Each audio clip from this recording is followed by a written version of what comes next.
Howdy fishy peeps, and welcome back to the channel. And today we're looking at the Fluval Flex 15. Some very sad news to report from here, in that Mummy Platty, the black and orange, sadly passed away earlier this week. It was, kind of heartbreaking. She was a lovely fish, had dozens and dozens of babies, and unfortunately the last lot, she was overdue, and despite my best efforts she passed. It was a breech birth. When I took her out and gave her a little squeeze, a dead baby popped out, so yeah, not good. But these things happen, it's nature, and at least she's left behind. I've still got a couple of her babies, and you can see a little one zooming about there.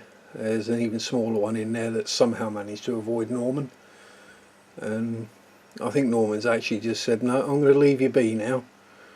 Now that Mummy's not here, I'm going to leave you. Well, that's what I like to think anyway.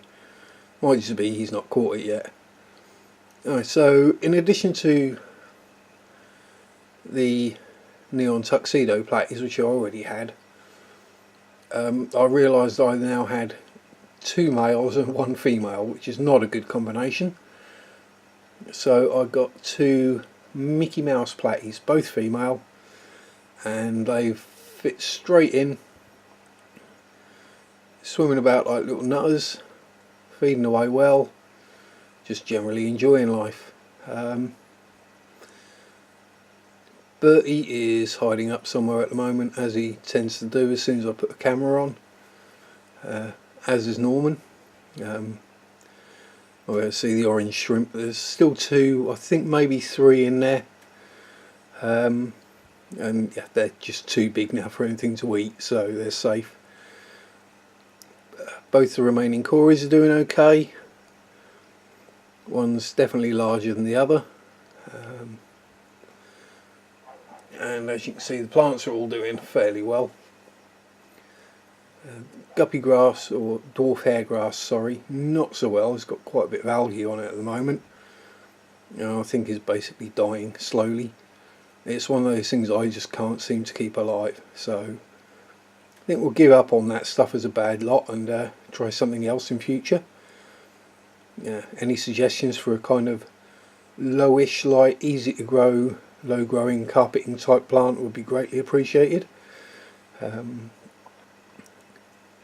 If not, I'll just stick something else random in there and see what happens. Anything else to report? Not really. There's no new babies in there yet, although the female neon tuxedo, as you might be able to see, she's rather pregnant, so she'll probably drop soon. Any babies that make it to the back of the filter compartment can stay there. They're safe in there, there's food in there, and when they're big enough they come out and hopefully dodge Norman for a bit until they're big enough to avoid being eaten. Oh, I'm going to have to kneel down, it's no good. Bending over like that hurts my back, and there goes my knee. Still having to trim the stem plant at least once a week, if not twice, otherwise it just shades everything out. The Java fern, I've taken 2, 3 plantlets off there. When I say plantlets, I mean Java ferns, and that's still doing its thing. The original 5 leaves that I had are basically all dead now.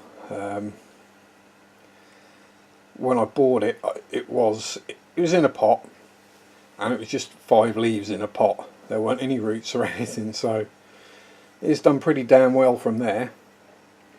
Moss is doing what moss does. The corkscrew valve is picking up and filling out and doing its job.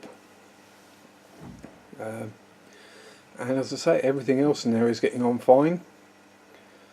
I have had a mini snail explosion lately, but again, that's easy enough to take care of. The Nerites, they're just trundling about doing their thing. Trying to think if there's anything else to talk about. Not really. I did replace the air pump because, well, the one that I first got died. What was it, about 5-6 months old? Whether I just got a Duff one or not, I don't know. So I've replaced that. It's only a cheapy little piezo one from Amazon, so I'm not particularly worried about swapping them out every 6 months or so. Just to add a little extra oxygen to the water, keep everyone happy. And yeah, so I think that'll about do us for this. So it's more of a sad update about Mummy Platty. Yes, she's buried in the garden in a matchbox. She's got a little cross made out of lolly sticks. It was a sombre event. Zach was with me. He sat there and meowed. And while she was in her Epsom salt dip, he sat there sort of meowing at her as well, sort of letting her know that it was all going to be okay. Bless him. Most cats would just hook a paw in there and whip her out and have a munch, but not Zach. I mean, if she had fur or feathers, yeah, she'd have a lifespan measurable in seconds, but he leaves things with fins alone now.